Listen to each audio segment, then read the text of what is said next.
Esta semana Bitcoin trajo suerte y además te vamos a contar cuáles son los problemas argentinos que están teniendo los españoles. Así que bienvenidos a Generación Bitcoin. Acá estamos con mi compañero Adam Dubove en un nuevo episodio de este podcast en el que tratamos de desentrañar un poco todo el universo Bitcoin. Hola Adam, ¿cómo estás?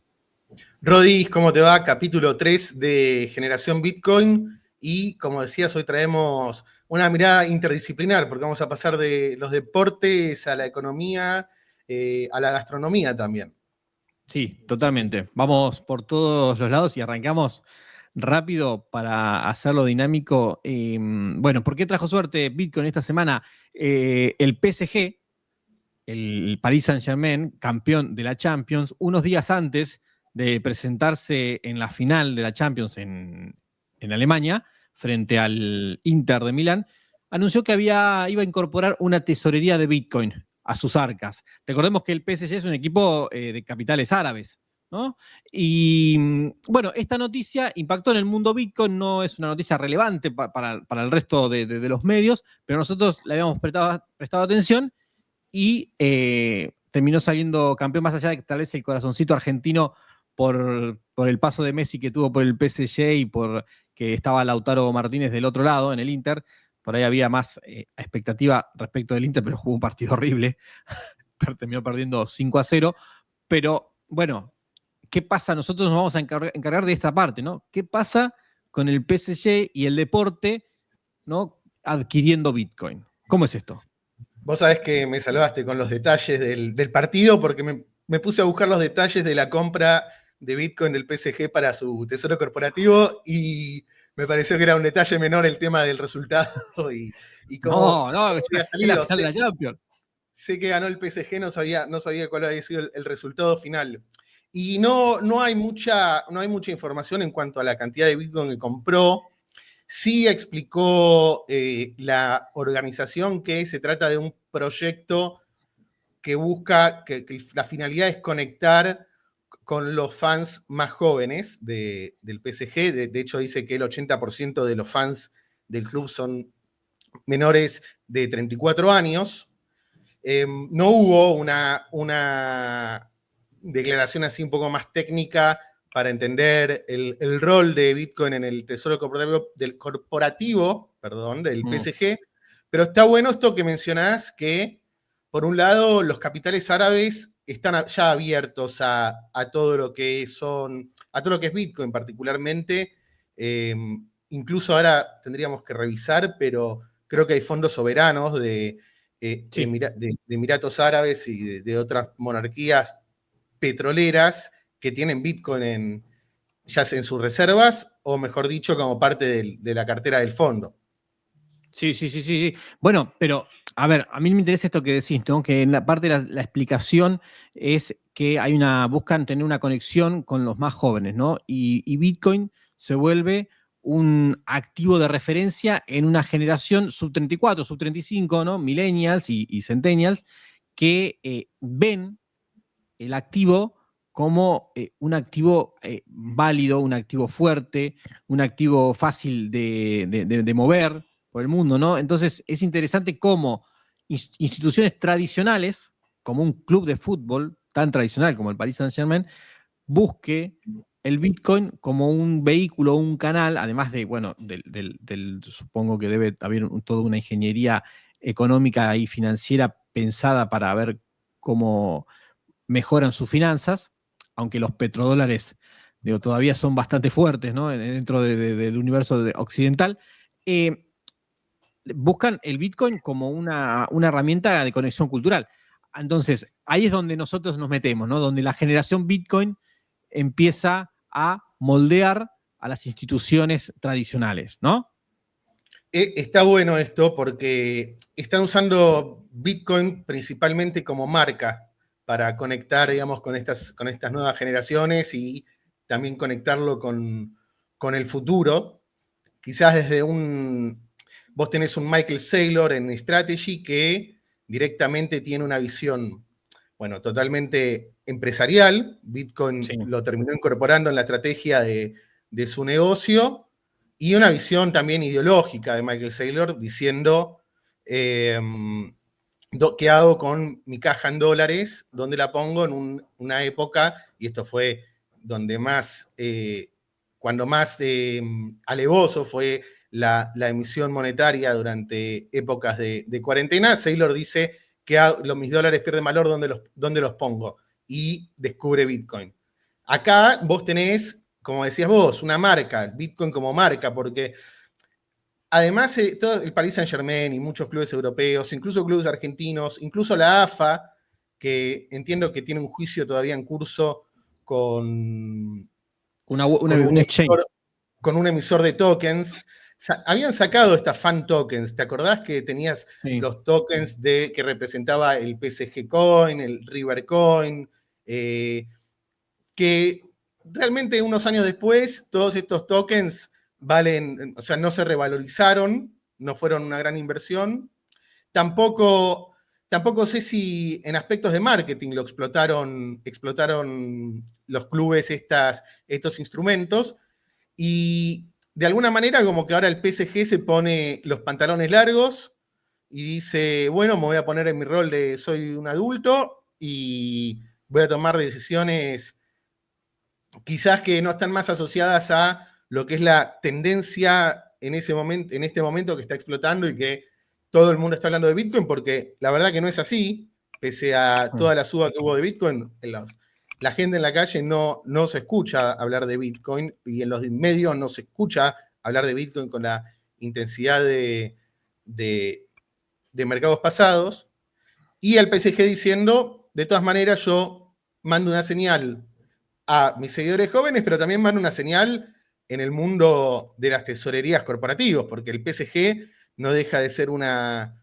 empresa que es una inversión de los capitales árabes y que tiene que generar ingresos. Sí, y se empieza a generar ese FOMO, ¿no? Ese FOMO del que hablamos, ¿no? Del miedo a perderse la ola o de comprarlo más adelante más caro, ¿no? Y de que Bitcoin siga subiendo su precio y que Estados Unidos anuncie una reserva estratégica de Bitcoin, que Pakistán, un tema que acá venimos tocando, que anuncie una reserva estratégica de Bitcoin, ¿no? Un fondo soberano, que pusiste cara cuando dije Pakistán, pero ¿por qué? Y porque, a ver, a mí, para los bitcoiners, quizás leen que Pakistán va a armar una reserva estratégica de Bitcoin y son buenas noticias y es positivo porque, como decías recién, esto quizás incentiva a India a decir, che, yo no me quiero quedar atrás, voy a comprar un poco de Bitcoin, y se da esta teoría de los juegos y es bueno para Bitcoin porque Bitcoin sube de precio, pero no sé si es tan bueno para los pakistaníes. Me parece que es una mala noticia para los pakistaníes. Por lo menos, si termino de entender bien los problemas que tienen allá, uno está hablando de acá a más de 10.000 kilómetros de distancia, pero Pakistán tenía este problema que vimos la semana pasada de que hay 50 millones de pakistaníes que no tienen acceso a suministro eléctrico confiable, tienen apagones recurrentes, no tienen buena calidad de infraestructura para recibir la luz. Y muy bien, el gobierno de Pakistán dice, vamos a aprovechar la energía que no podemos distribuir para minar Bitcoin. Ahora, si ellos eligen, en vez de con esos ingresos, mejorar la infraestructura de los pakistaníes y hacer una reserva estratégica de Bitcoin, obviamente hay una desconexión de prioridades, que es lo que pasa, y ahora quizás me pongo el gorro libertario, pero es lo que pasa cuando se administra centralizadamente el presupuesto, se administra según lo que quieren los funcionarios, no según lo que elige la gente. Y me hacía acordar a la Unión Soviética, que vos tenías los tipos con centenas de ojivas nucleares, mandaban los Sputnik y los cohetes al espacio, y los soviéticos iban al supermercado, al mercado, directamente, bueno, no había supermercado, con la libreta de racionamiento. Y eso pasa cuando se distribuyen los recursos así. Entonces, al final me quedó un poco el corazón sentido por los pakistaníes, me había puesto contento por ellos. Esperemos entonces ahora, oremos para que el gobierno de Pakistán, está todo bien, no sé quién gobierna ahí, que no se choree los bitcoins, porque también es una caja interesante. La No, te veo reserva muy compungido. Te veo muy compungido por los pakistaníes. La verdad que a mí me gusta Bitcoin como herramienta transformadora está bien, va a transformar la Sí. economía, los países y tal, pero de los individuos principalmente, ¿no? El terrícola de a pie que se vea beneficiado con la adopción de Bitcoin. Acá sos el Adam peronista. Tenés el lado peronista y el lado libertario. Los vas administrando. Puede ser que mi lado más sensible.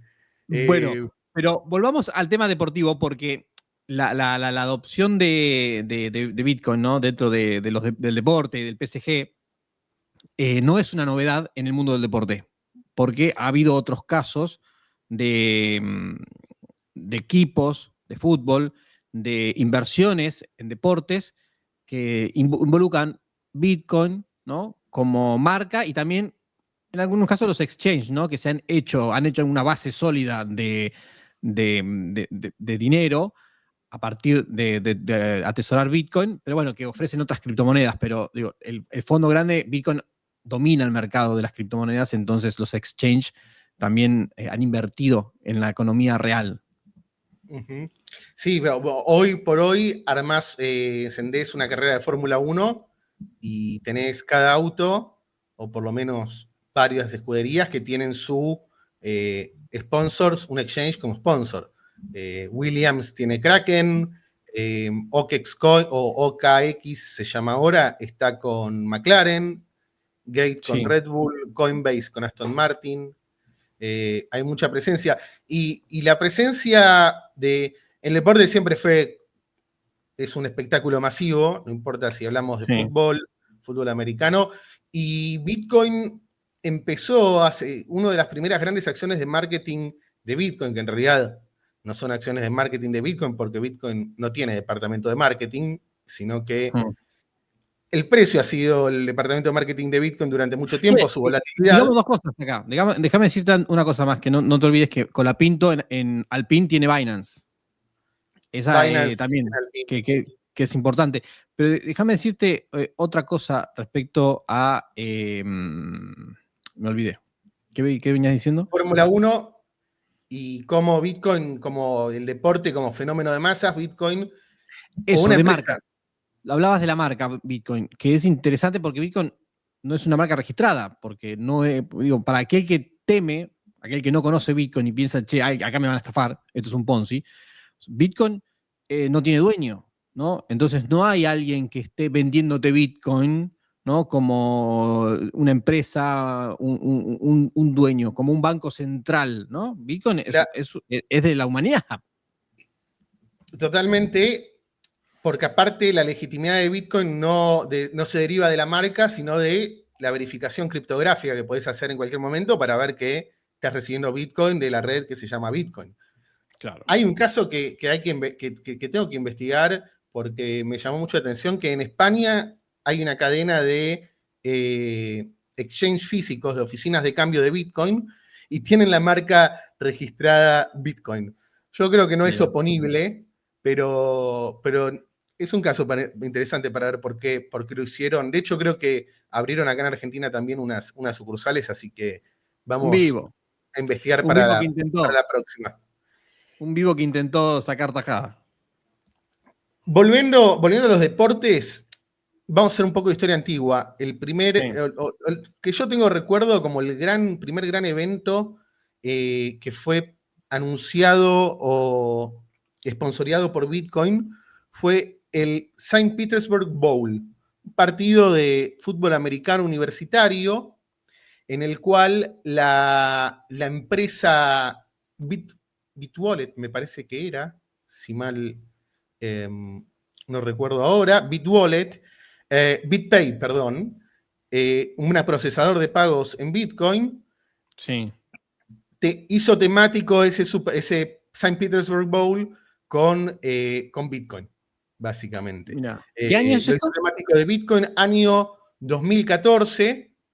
Mirá. Bitcoin había llegado a los $1.000 en el año anterior y en 2014 estaba haciendo un retroceso. Si no mal no recuerdo, había comenzado un bear market. Ese fue como uno de los puntos de partida Pioneros. pioneros, año 2014. Después, en el año 2019, un equipo de la NBA, los Dallas Mavericks, Sí, del conocido Mark Cuban, que es uno de los conocido por participar en este programa Shark Tank. sí, Comenzó a aceptar Bitcoin para la venta de tickets y merchandising en la temporada de la NBA.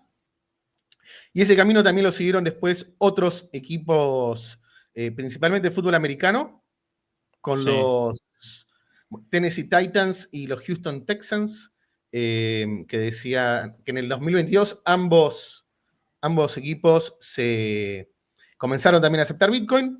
Y también a nivel jugador, uno de los primeros jugadores que aceptaron recibir una parte de su salario en Bitcoin fue Russell Okung, que no Sí. solo aceptó eso, sino que se convirtió en un vocero y un promotor, digamos, de Bitcoin como herramienta de inversión, que era un contrato de 13 millones de dólares que convirtió en Bitcoin. Y después otros nombres destacados, como Del Beckham Jr., también un jugador de la NFL, Aaron Rodgers de la NFL, un año Mm. después, en el 2021, y también jugadores de la NBA, de los Golden State Warriors, que recibieron parte de sus salarios en Bitcoin, ahí ya con un patrocinio de un exchange que les hacía digamos, de hacerle el servicio de cambio Claro. de, de Bitcoin. Déjame, como mi corazoncito basquetbolista, déjame sumarte a Scottie Pippen, que es también una persona que en redes, sobre todo, ¿no?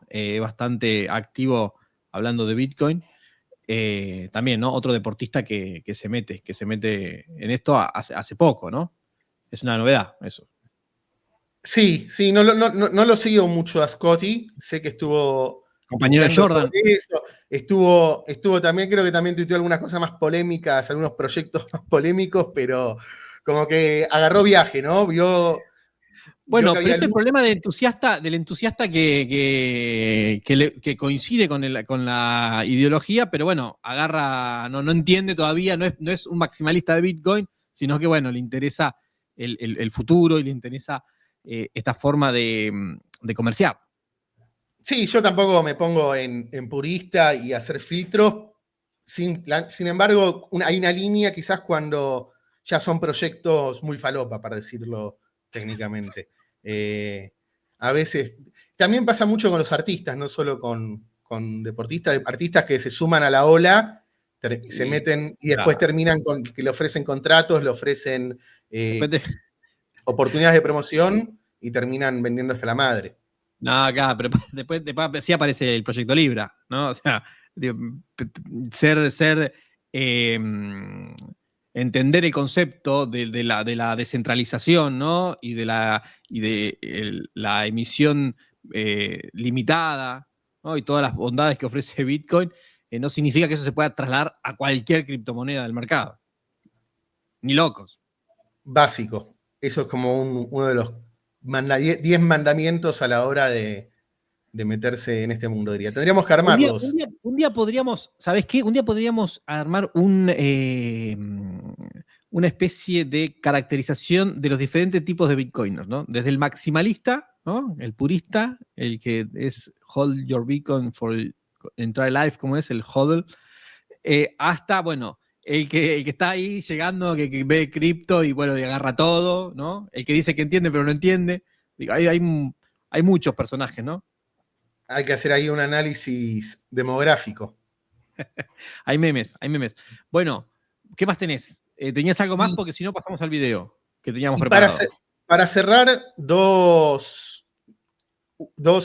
también dos acontecimientos que cruzan al deporte y a Bitcoin, aunque uno de manera indirecta, el otro de forma muy, muy directa. El primero es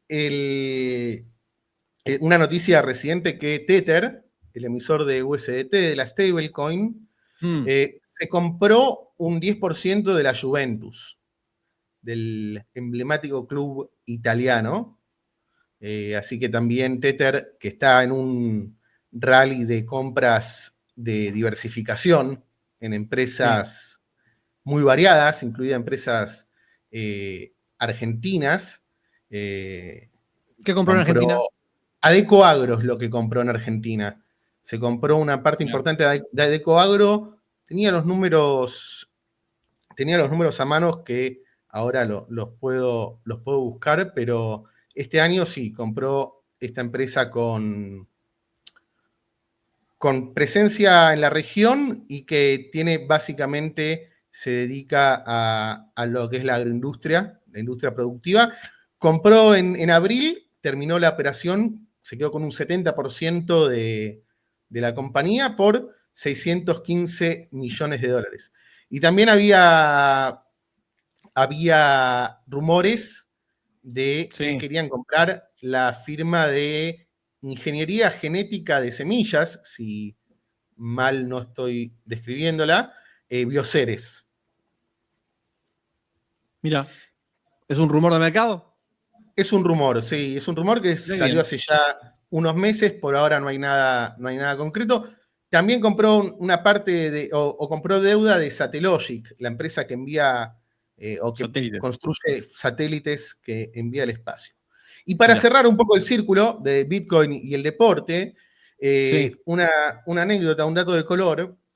Hal Finney, que fue un integrante de la lista de los cypherpunks, de los precursores de Bitcoin, y el primero en recibir una transacción Bitcoin en el año 2009, la recibió del propio Satoshi, hizo un tweet en ese momento, un tweet histórico, que quedó para la eternidad, épico, que decía Running Bitcoin, básicamente que estaba ejecutando el programa Bitcoin. Sí. Hal Finney era también un destacado atleta, amateur, pero era una persona que tenía como hobby el running, le gustaba correr, y él falleció lamentablemente unos años después, no tengo ahora el año, ELA, exacto. ¿no? Tuvo ELA, ¿no? Exactamente, fue afectado por el ELA y falleció en el 2014, y desde ese entonces hay varias iniciativas Bitcoiner en torno al running que se llaman Running Bitcoin en homenaje a Hal Finney. Así que el running también tiene su pedacito, su espacio en la cultura Bitcoiner. Espectacular, espectacular. Bueno, esta semana, mirando un poco las redes, encuentro un video que es de un programa de televisión en España, donde hay una mujer que se llama Gisela Turazzini, que es una argentina. Es una chica que nació en Argentina, que yo no lo sabía, pero vivió mucho tiempo, casi toda su vida en Europa y tiene incluso tonada española. Pero bueno, es una libertaria, es dueña de un banco digital y es panelista de un programa de televisión que no recuerdo el nombre. Pero está en La Sexta, sale en La Sexta, es un canal de televisión muy mirado en España. Una tertulia. Una tertulia, exacto. Y dice, hay una conversación que a nosotros nos va a sonar muy parecida, y acá te pido que, mira, vamos a poner el graph, que muy divertido que hiciste. España con problemas argentinos. Lo que ella dice nos va a sonar muy parecido, parece la campaña electoral del 2023, ¿qué es lo que está pasando en España? Y es un poco también el disparador de la que a nosotros nos lleva a hacer este podcast, ¿no? Y ponerle este nombre, Generación Bitcoin, si hoy los jóvenes del mundo, todos no atraviesan el mismo problema, problemas comunes, respecto de las monedas, respecto de las monedas de sus países, ¿no? De la inflación, la devaluación, y si Bitcoin no se está volviendo una respuesta a todo eso. Como dijimos en el primer programa, hoy Bitcoin tiene el 3%, ¿no? De adopción global, o sea, de penetración del mercado respecto de todo el universo que podría tener, está en el 3% de su historia. Entonces, es decir, que esto es muy incipiente. Pero, mira, pasá el video, que escuchemos esto y vas a ver que te suena muy parecido a cosas que ya hemos escuchado. Atrás. Para terminar, afirmar que nuestro modelo económico es viable es vivir en una realidad súper triste paralelamente. Tenemos sobreprecios en la alimentación, los alquileres por las nubes, los jóvenes sin acceso a la vivienda, los salarios que no crecen al ritmo de la inflación y que no rinden al modelo que queremos del SMI que querríamos subir. Oye, que me tiro por la ventana. Qué mal está todo, ¿eh? Es que tremendo. Qué mal está todo. Bernardo, no te voy a hacer ni caso. Te has equivocado. Lo que quiero decir a todo esto es que estás relatando a Argentina, no a España. Argentina sí que pasa ciertas cosas. Gonzalo, deja que termine Gisela. Termina, por favor. Si nosotros nos abriéramos generacionalmente a ir cambiando entre todos, juntos, mayores y jóvenes, a un sistema de capitalización, en vez de pelearnos todos los días, pero Gisela, por favor, no, espérate. Explica que es un sistema de capitalización. Calma. Ahora vuelvo con vosotros, explicadores. Ahora lo explico yo. A ver, que también queremos hablar. Calma. Venga, por favor. Ahí parece orden, silencio, paz, tranquilo. Ahí, mira, parece Intratables. ¿Ves? Como Intratables, que hablaban todos al mismo tiempo ahí en el final. Pero a mí me pareció interesante esto de lo que ella describía que le pasaba a los españoles, ¿no? El acceso a la vivienda, las generaciones nuevas que son más pobres que las generaciones anteriores, que sus padres, los salarios que corren detrás a la inflación, ¿no? Eran todas las consignas con las que el año pasado en Argentina gana Milei. Es un poco el discurso también que en Estados Unidos devuelve a Trump a la presidencia, y es por lo que está Pedro Sánchez en este momento en crisis en España, ¿no? Porque todos esos problemas sumados a los casos de corrupción, ¿no? Hacen un combo explosivo a los problemas de la gente, ¿no? Y que en este momento en los países están teniendo salidas por proyectos libertarios, de derecha, dependiendo, más o menos, un poco conservadores, tal vez el caso de Estados Unidos, ¿no? Pero están teniendo salidas fuera de lo tradicional y te diría incluso generacionalmente más modernas, donde los jóvenes están teniendo mucha más presencia en las demandas políticas, ¿no? En la atención de las demandas que está haciendo la política. Entonces, me parecía interesante este hombre también, muy gracioso, que suena simpático, que es conocido en la comunidad bitcoiner española. ¿Cómo se llama? Bernardos. Gonzalo Bernardos, un ícono conocido por el indicador Bernardos. Ahora me contás qué es eso, pero entonces este hombre le dice que me tiro por la ventana, que no, eso no es cierto, que parece que está describiendo a Argentina, ¿no? Pero bueno, es cierto que en España están teniendo estos problemas a los niveles, tal vez si querés, estándares europeos, donde por ahí tienen cubiertas cuestiones que en Argentina todavía no están cubiertas, pero estos problemas que asoman a ellos les afectan y están llevando a las clases jóvenes, a las generaciones nuevas, a tener este rechazo por la política, por el sistema y por incluso un problema que se lo reclaman a la política, pero que es un punto mucho más profundo, que es también un poco el problema de las monedas, ¿no? Que está viendo en todo el mundo por la emisión de deuda. Esta semana también se anunció en Reino Unido que iban a emitir deuda para reforzar el sistema de defensa, ¿no? Y todo eso lleva en algún punto a mayor emisión y una devaluación futura. Entonces, bueno, me pareció interesante traerlo para conversar un poco sobre problemas parecidos, ¿no? Que en todo el mundo se están hablando de las mismas cosas y todas, si empezás a tirar de la piola, terminás llegando al problema de que el problema son las monedas. Totalmente, sí. Algunas cosas que puedo sacar de esto. Por un lado, un problema común que está presente en Europa, está presente en América, está presente en todos los países que tengan sistemas de reparto a la hora de los retiros, que básicamente con la inversión de la pirámide, es decir, que hay más personas que reciben beneficios que personas que trabajan y que están activas y aportan al sistema, se convierten en insostenibles. Entonces, hoy las generaciones que hoy están disfrutando del retiro, están disfrutando de algo que la gente de nuestra generación sabe que no lo va a poder aprovechar ya desde la misma manera, porque si tenemos acceso a algún tipo de pensión estatal en el retiro, vamos a tener, vamos a recibirla, no la vamos a recibir a los 65 años, o a los 60 años en el caso de las mujeres. por lo menos a los 70, 75.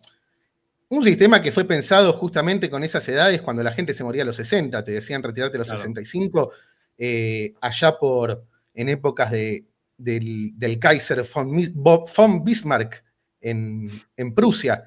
Eso por un lado. Y por otro lado también que es un conflicto intergeneracional que hasta se puede ver en las preferencias políticas. Las generaciones anteriores, los boomers particularmente, los baby boomers, Sí. que no es despectivo, no estoy diciendo los viejos meados, estoy diciendo los baby boomers, que nacieron Sí. entre el 46 y el 64, pudieron aprovechar el acceso, por ejemplo, un mejor acceso a la vivienda antes de que los precios de la vivienda se inflen por décadas de políticas monetarias flexibles, lábiles, en las cuales acceder a un crédito barato estaba a disposición y todavía no se había tornado tan insostenible lo que son los niveles de deuda pública y otros indicadores que se fueron deteriorando. Fíjate este gráfico que tengo acá, que Sí. entiendo que es de Estados Unidos y está un poco desactualizado, pero estaba viendo, por ejemplo, el de España y que es normal. Fíjate cómo a partir de la Segunda Guerra Mundial, pero principalmente después de los 70 con más velocidad, el precio medio de una casa se disparó. Sí. Y si miramos los ingresos de las personas, no vamos a ver que crecieron a la misma velocidad. A ver Ni a gancho. si encuentro. Y después, otro punto más que me parece. A ver, Bitcoin se torna atractivo justamente por esto, ¿no? Porque si uno ve que en el futuro no puede depender de una pensión gubernamental, el modelo ya indica que si no hay una reforma profunda, no va a poder brindar las prestaciones. No es que es un invento Sí, no es conspiranoico. sustentable. No es sustentable matemáticamente. Sí. Entonces Bitcoin emerge como un activo en el cual vos podés decir, bueno, lo uso como un activo pensado para mi plan de pensiones personal. Y todos los meses aporto una parte que puedo disponer de mis ingresos para asignarle a Bitcoin. Y vemos que en el tiempo y por sus características, Bitcoin se va apreciando. Y esto también lo podrías hacer con una canasta de acciones, pero tenés que ya empezar a tratar de elegir las empresas ganadoras, las empresas perdedoras, analizar los balances o el estado que está en el gráfico, etcétera, etcétera. Bueno, un día podemos hacer una comparación porque Bitcoin es comprarlo y tenerlo, y la diversificación, el concepto de diversificación, está pensado para un mundo en el que las monedas se devalúan, ¿no? Está pensado para un mundo en el que el patrimonio se va depreciando, ¿no? Entonces, la diversificación lo que busca es tratar de compensar las pérdidas, ¿no? Y tratar de obtener un mayor beneficio en base, casi te diría, no quiero ser despectivo, pero no es el azar, pero es, bueno, las buenas elecciones respecto de los instrumentos en los que invertís. Para mí es un error tomar a Bitcoin como un activo financiero, porque no es un activo financiero, sino que es una moneda. Entonces, tradicionalmente, la mayoría de la gente, digo que en Argentina es un tema muy, muy recurrente, que es los dólares debajo del colchón, es esa búsqueda de preservar el patrimonio, de comprar una moneda fuerte. Está pensado en una persona que no tiene la diversificación, ¿no? de activos en diferentes la opciones. sofisticación, ¿no? La sofisticación para Exacto. diversificarse. Y después, eso es un tema Es la para persona que quiere charlarlo. comprar y dejarlo quieto, dejarlo caer, comprar y no tocarlo hasta que lo necesita. Como por ejemplo hace acá la gran mayoría con los dólares, porque tiene la percepción de que el dólar es una moneda que en el tiempo, bueno, sí, comparada con el peso, no pierde tanto valor. Entonces te da esa falsa sensación de estabilidad. Pero es un súper tema para meterse y abrir Sí. ese melón, como dicen los amigos de España, de si sirve la diversificación o no en Bitcoin. Pero volviendo un poco al tema intergeneracional y cómo los millennials y los centennials quizás se llevan la parte más angosta de la torta, la parte más seca del lomo, para hacer una analogía más argentina, es que también va a haber en los próximos 20, 30 años un proceso de transferencia de riqueza intergeneracional. Hoy por hoy, este gráfico es interesante, es esclarecedor. Hoy por hoy, acá te muestra en la torta de la derecha cómo está distribuida la riqueza según las generaciones. Bien. Entonces, vos tenés que hoy una gran parte de la riqueza, unos 78 trillions, o sea, 78 billones con B de dólares, está en manos de los baby boomers, que hoy por hoy dominan esta torta. Sí. Es más de la mitad de la riqueza del mundo. Exactamente. Baby boomers nacidos entre el 46 y el 64. Yo creo que acá estamos, probablemente sean datos de Estados Unidos, pero no va a cambiar mucho, va a cambiar la cantidad de riqueza que tienen, pero no tanto la proporción, la distribución. Después lo sigue la generación X, que es la generación siguiente, entre el 65 y el 80, que son los que en los últimos años vienen creciendo a una tasa sólida porque, digamos, sus padres, la generación anterior, no los boomers, sino también la silenciosa, que son los anteriores a los boomers, los que van de antes del 46, empiezan a fallecer, empiezan a legarle sus bienes a sus hijos. Y los millennials, todavía, la generación que va del 81 algunos dicen al 2000, al 97, según el autor, todavía tienen la porción más chica de la torta, que son 14 trillions.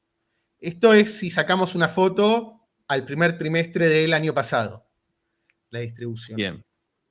Bien. A la izquierda es la película, qué es lo que está pasando, cómo se está transfiriendo esa riqueza. Y vemos que a partir del 2020, justo digo con el COVID, puedo ver si no creo que tenga que ver con... exacto. Se empezó a disparar, digamos, se disparó, ya empezó un poquito antes, se disparó lo que fue el ritmo con el que crece el stock de los millennials, que superó a los de la generación X y a los de las otras dos generaciones, que crece muy tímidamente, al menos entre el 16 y el 24. Entonces, está ascendiendo y está emergiendo una nueva generación que va a tener la responsabilidad de administrar los bienes de sus padres, que eran de sus padres, y obviamente tienen una cabeza distinta. Esta es la generación Bitcoin de la que hablamos, de la que queremos hablar acá, y tienen una cabeza distinta que las generaciones anteriores. Sus padres se insertaron en el mundo digital, los late boomers, pero lo hicieron, digamos, algunos con mayor ductibilidad o mayor flexibilidad, otros lo hicieron medio que quedaron ahí en el medio, ¿no? Entre lo viejo y lo nuevo, lo analógico y lo digital. Y los nuevos, los millennials, ya entran directamente con un recuerdo de lo analógico, porque nosotros dos somos millennials y recordamos nuestra vida analógica, nuestros primeros años, pero tuvimos una integración mucho más fácil al mundo digital. Entonces, los millennials, a la hora de tomar una decisión de inversión, iban a recibir unas moneditas o unos lingotitos de oro. Y quizás se preguntan, ¿para qué me sirve esto? Y dicen, quizás mejor tenerlo en algo que tiene características similares, algunas ventajas respecto del oro, y que está mucho más alineado con mi contexto y mi entorno. Claro, con mi forma de vivir, con mi forma de transportar el dinero, con mi forma de moverme, ¿no? Con la facilidad con la que uno se desprende de las cosas y con las que uno las consume. ¿no? Con el ritmo y la velocidad que te imprime Internet, ¿no? Contame, y ya nos vamos, ¿qué es el índice Bernard 2? El índice Bernardo. Estábamos hablando. Este señor que se reía de la libertaria Turazzini. Y que no solo eso, sino que nos ofendió a todos los argentinos, diciendo que esos son problemas que parece que está hablando de Argentina. Sí.